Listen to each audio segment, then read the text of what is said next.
সকলকে শুভেচ্ছা জানিয়ে শুরু করছি বাংলা ভিউ সারাদিনের খবর। প্রতিদিনের মতো এই মুহূর্তে স্টুডিও থেকে সরাসরি যুক্ত হয়েছি আমি শ্রাবণী তালুকদার। এই অনুষ্ঠানের মাধ্যমে আমরা আপনাদেরকে জানিয়ে দেওয়ার চেষ্টা করি সারাদিনে ঘটে যাওয়া কিছু গুরুত্বপূর্ণ ঘটনা সংক্ষিপ্ত রূপে। চলুন জেনে নেওয়া যাক আজ সারাদিনে ঘটে যাওয়া কিছু গুরুত্বপূর্ণ ঘটনা। সিলেটের জৈন্তাপুর উপজেলার হরিপুরে রাস্তার পাশ থেকে অজ্ঞাত পরিচয়ে এক ব্যক্তির লাশ উদ্ধার করেছে থানা পুলিশ। আজ মঙ্গলবার 12 এপ্রিল বেলা 2টার দিকেই লাশটি উদ্ধার করা হয়। স্থানীয় এবং পুলিশ সূত্রে জানা গেছে, মঙ্গলবার বেলা 11টার দিকে জৈন্তাপুর উপজেলার ফতেপুর ইউনিয়নের হেমু করজ ব্রিজ সংলগ্ন হেমু তিনপাড়া উচ্চ বিদ্যালয়ের সামনে সিলেট তামাবিল মহাসড়কের পাশে এক অজ্ঞাতনামা ব্যক্তির লাশ পড়ে থাকতে দেখেন স্থানীয়রা। খবর দিলে এই সময় জৈন্তা পুলিশ এসে বেলা 2টার দিকে ঘটনাস্থলে গিয়ে ওই ব্যক্তির লাশ উদ্ধার করে। নিহতের পরনে কালো প্যান্ট, গায়ে নীল রঙের শার্ট ছিল। নাক ও কানে আঘাতের চিহ্ন রয়েছে এবং হাত এবং বাম পা দেখতে মনে হয় ভাঙা। অনুমান করা হচ্ছে তার বয়স 50 হবে। জৈন্তাপুর মডেল থানার ভারপ্রাপ্ত কর্মকর্তা গোলাম দস্তগীর আহমদ জানিয়েছেন, লাশ উদ্ধারের বিষয়টি নিশ্চিত করেছেন তিনি এবং তিনি বলেছেন, লাশটি ময়নাতদন্তের জন্য Sylhet MAG Osmani medical college হাসপাতালে প্রেরণ করা হয়েছে। লাশটি কার এবং কিভাবে মৃত্যু ঘটলো এই নিয়ে বিষয় জানার চেষ্টা চলছে এবং গত কয়েকদিন থেকেই জৈন্তাপুরের হরিপুরে পরিণত হয়েছে মৃত্যুস্থলে। প্রথমে তারাবির রাতে দুই গ্রামবাসীর সংঘর্ষে এক আলেম মারা যান। এরপর 6 এপ্রিল হরিপুরের 7 নং গ্যাসকূপ নামক স্থানে ভয়াবহ দুর্ঘটনাস্থলে 3 জন শিশু মারা যায়। এই ঘটনার সময় গতকাল মারা যান আরও একজন। অপরদিকে গত রবিবার উপজেলার জৈন্তাপুর ইউনিয়নের কেন্দ্রীয় গ্রামের ফখরুল মিয়ার ছেলে সাব্বির আহমদের বসত ঘরে অগ্নিকাণ্ড ঘটে। এতে সাব্বির আহমদের স্ত্রীর রহস্যজনকভাবে মৃত্যু হয়। সিলেটের আলোচিত রায়হান আহমদ হত্যা মামলার চার্জ গঠনের তারিখ ছিল আজ। আগামী 18 এপ্রিল তারিখ নির্ধারণ করেছেন আদালত। রাষ্ট্রপক্ষ প্রস্তুত না থাকায় আজ মঙ্গলবার চার্জ গঠন সম্ভব হয়নি। বাদীপক্ষের আইনজীবী সুমন পারভেজ বলেছেন, সিলেট নগরের আখালিয়া এলাকার যুবক রায়হান আহমদ হত্যা মামলার চার্জ গঠনের দিন ধার্য ছিল আজ, কিন্তু রাষ্ট্রপক্ষের প্রস্তুতি না থাকায় চার্জ গঠন সম্ভব হয়নি। পরবর্তী তারিখ আগামী 18 এপ্রিল ধার্য করেছেন আদালত। মঙ্গলবার দুপুর 1টার দিকে রায়হান আহমদ হত্যা মামলার মূল আসামি বন্দরবাজার পুলিশ ফাঁড়ির ইনচার্জ বরখাস্তকৃত এসআই আকবর হোসেন ভূঁইয়া সহ সকল আসামিকে কড়া নিরাপত্তায় আদালতে নিয়ে আসা হয়। উল্লেখ্য, 2021 সালের 10 অক্টোবর দিবাগত রাতে রায়হানকে সিলেট নগরের কাশঠগর এলাকা থেকে পুলিশ ধরে এনে বন্দরবাজার পুলিশ ফাঁড়িতে নির্যাতন চালায় এবং নির্যাতনের ফলে রায়হানের মৃত্যু হয়। এই ঘটনায় রায়হানের স্ত্রী বাদী হয়ে কোতোয়ালি থানায় একটি মামলা করেছেন।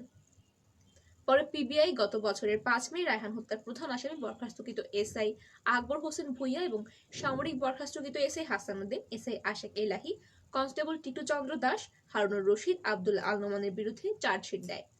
চলতি বছরের 8 মার্চ সিলেটে অতিরিক্ত চিফ মেট্রোপলিটন আদালতের বিচারিক মোহাম্মদ মোমনুনের আদালতে বহুল আলোচিত এই মামলাটি উপস্থাপন করা হলে বিচারক মামলার বিচার কাজ পরিচালনার জন্য সিলেটের দায়রা ও জজ আদালতে পাঠানোর নির্দেশ দিয়েছিলেন।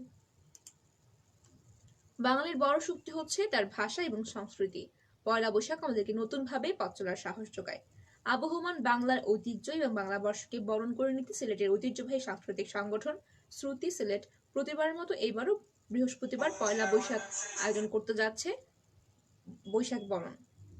14 এপ্রিল পয়লা বৈশাখ এবং 14 এপ্রিল 2022 ব্লুবার্ড স্কুল অ্যান্ড কলেজের সুবিধাদস্ত প্রাথমিক বিদ্যালয় ক্যাম্পাসে 9টা থেকে দুপুর 1টা পর্যন্ত আয়োজন করেছে শ্রুতি বর্ষবরণ 2029, শ্রুতি বর্ষবরণ 1429। প্রধান অতিথি হিসেবে উপস্থিত থাকবেন অতিরিক্ত বিভাগীয় কমিশনার দেবজিৎ সিনহা এবং জেলা প্রশাসক মুজিবুর রহমান সহ আরো অন্যান্যরা। অর্ধদিবস ব্যাপী আয়োজনে থাকবে বর্ণাঢ্য সাংস্কৃতিক আয়োজন। বর্ণাঢ্য সাংস্কৃতিক আয়োজনের প্রথমেই থাকবে সপ্তস্বরে আহ্বান, থাকবে সম্মেলক পরিবেশনা এবং একক পরিবেশনা। পবিত্র ঈদ উল ফিতর সহ বিভিন্ন দিবস উপলক্ষে শাহজালাল বিজ্ঞান ও প্রযুক্তি বিশ্ববিদ্যালয়ের ক্লাস এবং পরীক্ষা বন্ধ থাকলেও খোলা থাকবে আবাসিক হলসমূহ। মঙ্গলবার বিশ্ববিদ্যালয়ের প্রভোস্ট স্ট্যান্ডিং কমিটির আহ্বায়ক অধ্যাপক ডক্টর মিজানুর রহমান খান এই তথ্যটি নিশ্চিত করেছেন। তিনি বলেছেন, আগামী নববর্ষ উপলক্ষে 14 এপ্রিল এবং ইস্টার সানডে উপলক্ষে 17 এপ্রিল রবিবার বিশ্ববিদ্যালয়ের সকল অফিস এবং ক্লাস বন্ধ থাকবে। একই সাথে পবিত্র শবে কদর, ঈদ উল ফিতর এবং মহান মে দিবস উপলক্ষে 18 এপ্রিল থেকে 10 মে পর্যন্ত সকল ক্লাস বন্ধ থাকবে। তবে শিক্ষার্থীদের সুবিধার্থে এই সময় আবাসিক হলসমূহ খোলা থাকবে এবং একই সাথে হলের খাবার ব্যবস্থা সমূহ অব্যাহত থাকবে। সুনামগঞ্জের হাওরের ফসল বাদ নিয়ে অনিয়ম এবং দুর্নীতির সংবাদ প্রকাশ করায় সিলেটভিউ24.com এবং বেসরকারি টেলিভিশন আরটিভিতে কর্মরত সাংবাদিক শহীদুর আহমেদকে প্রাণনাশের হুমকি দেওয়া হয়েছে। এই ঘটনার নিরাপত্তা চেয়ে আজ মঙ্গলবার 12 এপ্রিল দুপুরে সুনামগঞ্জ সদর মডেল থানায় জিডি করেছেন ভুক্তভোগী এই সাংবাদিক। জিডি সূত্রে জানা যায়, বেশ কিছুদিন ধরে সুনামগঞ্জের বিভিন্ন হাওরে বাঁধের কাজে অনিয়মের ফলে ফসল হানির ঘটনায় একের পর এক দুর্নীতি এবং অনিয়মের সংবাদ প্রচার করে আসছেন আরটিভির সুনামগঞ্জ প্রতিনিধি শহীদুর আহমেদ। এই অবস্থায় সোমবার রাতে হঠাৎ তার ফোনে কল করে শান্তিগঞ্জ উপজেলা ছাত্রলীগের সাধারণ সম্পাদক। এই সময় তিনি হাওড়ের দুর্নীতিতে ছাত্রলীগকে কেন জড়িত করা হলো সেটি জানতে চেয়ে শহীদুরকে প্রাণনাশের হুমকি দেওয়া হয়। এই বিষয় নিয়ে বেশি বাড়াবাড়ি করলে পরিণাম খুবই খারাপ হবে বলে বলা হয়। এছাড়া আজ মঙ্গলবার দুপুরে একই কারণে ফোন দিয়ে সাংবাদিককে অকথ্য ভাষায় গালাগালাজ করা হয় এবং সাংবাদিকের মা বাবা থেকে শুরু করে পরিবারের সবাইকে দেখে নেওয়ার হুমকি দেওয়া হয়। এ সময় মতি নিজেকে পরিকল্পনা মন্ত্রী এম এ মান্নানের খাস লোক বলে পরিচয় দিয়েছেন ওই ফোন করা ব্যক্তি। এই ব্যাপারে ভুক্তভোগী সাংবাদিক শহীদুর আহমদ বলেছেন, হাওড়ের কি পরিণাম অনিয়ম দুর্নীতি হচ্ছে সেটা চিত্র সবার সামনে আসবে এবং তিনি গত এক সপ্তাহ ধরে বাঁধের বিভিন্ন বিষয় নিয়ে দুর্নীতির চিত্রটি তুলে ধরেছিলেন। গত 2 দিন আগে তিনি শান্তিগঞ্জ উপজেলায় গিয়ে হাওড় বাঁধের অনিয়মের চিত্রটি তুলে ধরার চেষ্টা করেন। এই সময় এলাকার কয়েকজন মানুষ বিষয়টি ভালোভাবে নেয়নি। এরপর থেকেই তাকে ফোন দিয়ে হুমকি দেওয়া হচ্ছে। 2023 সালের মাধ্যমিক স্কুল সার্টিফিকেট পরীক্ষা আগামী এপ্রিল মাসে এবং উচ্চ মাধ্যমিক সার্টিফিকেট এইচএসসি পরীক্ষা অনুষ্ঠিত হবে জুন মাসে, জানিয়েছেন শিক্ষামন্ত্রী দীপুমণি। সচিবালয়ে এক সংবাদ সম্মেলন ডেকে তিনি এসব কথা বলেছেন। শিক্ষামন্ত্রী বলেছেন, 2023 সালের এসএসসি দাখিল সমমান পরীক্ষা এবং এইচএসসি আলিম এবং সমমান পরীক্ষা জুন মাসে অনুষ্ঠিত হবে। 2023 সালের এসএসসি দাখিল সমমান পরীক্ষা 2022 সালের পরীক্ষার জন্য ঘোষিত সিলেবাস অনুযায়ী অনুষ্ঠিত হবে। আর ওই বছরের এইচএসসি আলিম এবং সমমান পরীক্ষা 2022 সালের জন্য নির্ধারিত 180 কর্মদিবসের পাঠ্যসূচি অনুসারে অনুষ্ঠিত হবে। পরীক্ষা সকল বিষয়ে হবে এবং পূর্ণ নম্বরে অনুষ্ঠিত হবে। তিনি জানিয়েছেন, এই বছরের জেএসসি পরীক্ষার সিদ্ধান্ত এখনো গ্রহণ করা হয়নি। ব্রাহ্মণবাড়িয়া একটি সরকারি প্রাথমিক বিদ্যালয়ের পরিত্যক্ত টিনের ঘরে ধসে পড়ে 4 শিক্ষার্থী আহত হয়েছেন। আজ মঙ্গলবার দুপুর 12:30টার দিকে জেলা শহরের পশ্চিম পাইকপাড়া শিশু কল্যাণ প্রাথমিক বিদ্যালয়ে এই ঘটনাটি ঘটেছে। আহত শিক্ষার্থীরা হলো বিদ্যালয়ের প্রথম শ্রেণীর শিক্ষার্থী সামিয়া আক্তার, হাবিব আক্তার এবং দ্বিতীয় শ্রেণীর শিক্ষার্থী মারিয়া আক্তার এবং নাজমুল মিয়া। আহত শিক্ষার্থীদের উদ্ধার করে 250 শয্যা বিশিষ্ট ব্রাহ্মণবাড়িয়া জেনারেল হাসপাতালে ভর্তি করা হয়েছে। তাদের মধ্যে সামি এবং নাজমুলের অবস্থা গুরুতর। এই শিক্ষার্থীরা ঘরটির পাশ দিয়ে হেঁটে যাওয়ার সময় এই ঘটনাটি ঘটেছে। বিদ্যালয় কর্তৃপক্ষ এবং স্থানীয় সূত্রে জানা গেছে, শিশু কল্যাণ প্রাথমিক বিদ্যালয় একসময় পুরনো টিনশেড ঘরে কার্যক্রম চলত। ঘরটি পুরনো হওয়ায় কয়েক বছর আগে পাশে একটি আধাপাকা ভবন নির্মাণ করে সেখানে শিক্ষা কার্যক্রম পরিচালিত হয়ে আসছিল। এরপর থেকে জরাজীর্ণ টিনশেডের ঘরটি পরিত্যক্ত অবস্থায় ছিল।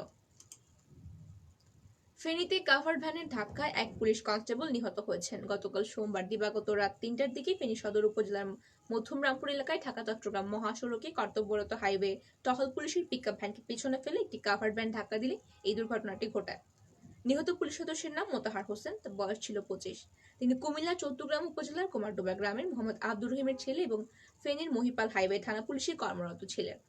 এই ঘটনায় আসাদুল ইসলাম নামে এক কনস্টেবল আহত হয়েছেন এবং আহত আসাদুল বর্তমানে ফেনী জেনারেল হাসপাতালে ভর্তি রয়েছেন।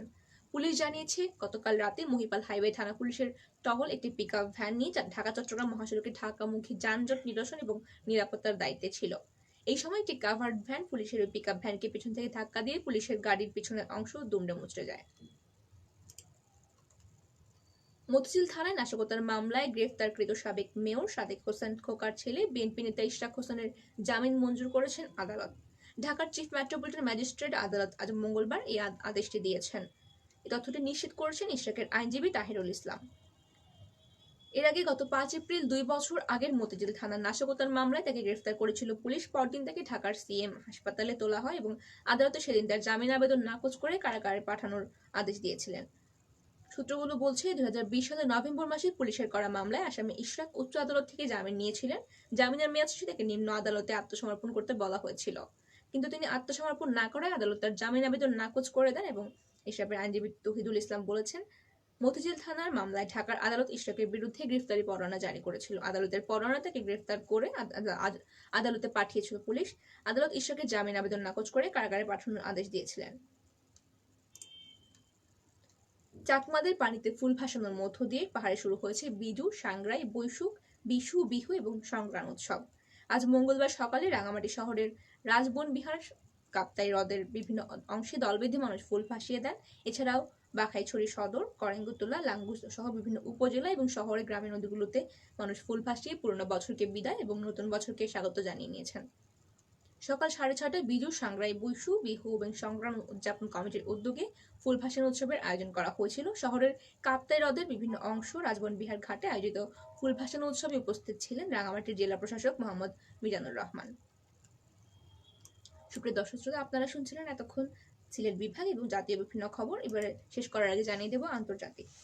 ক্রান্তীয় ঝড় মেঘি আঘাত হানার পর বন্যা এবং ভূমিধসে দক্ষিণ পূর্ব এশিয়ার দেশ ফিলিপাইনে কমপক্ষে 25 জন প্রাণ হারিয়েছেন। দেশটির কর্তৃপক্ষ গতকাল সোমবার এই হিসাব জানিয়েছে। দেশের উত্তর এবং দক্ষিণ উপকূলে এসব মানুষের মৃত্যু হয়েছে। আজ মঙ্গলবার এক প্রতিবেদনে এসব খবর তুলে ধরা হয়েছে। স্থানীয় লোকজনের কাছে আগতন নামে পরিচিত ঘূর্ণিঝড়টি প্রায় ঘন্টায় 65 কিলোমিটার গতিতে 80 কিলোমিটার পর্যন্ত দমকা হাওয়ার সঙ্গে গত রোববার ফিলিপাইনের স্থলভাগে আছড়ে পড়েছিল। সিএনএন বলছে, মেঘি চলতি বছর দ্বীপরাষ্ট্র ফিলিপাইন আঘাত হানা প্রথম ঝড়। ফিলিপাইনে প্রতি বছর অন্তত 20টি ঝড় আঘাত হানে। বেরে শহরের পুলিশ প্রধান জয়মেন কালোডা সাংবাদিকদের জানিয়েছেন, পূর্বাঞ্চলীয় লিয়েতে প্রদেশে ভূমিধসে চাপা পড়ে 22 জনের মরদেহ উদ্ধার করা হয়েছে। সুপ্রিয় দর্শক শ্রোতা, আপনারা শুনছিলেন সারাদিনের বিভিন্ন গুরুত্বপূর্ণ খবর। এতক্ষণ সঙ্গে থাকার জন্য সকলকে অসংখ্য ধন্যবাদ। সবাই ভালো থাকুন, সুস্থ থাকুন এবং আমাদের সঙ্গেই থাকুন।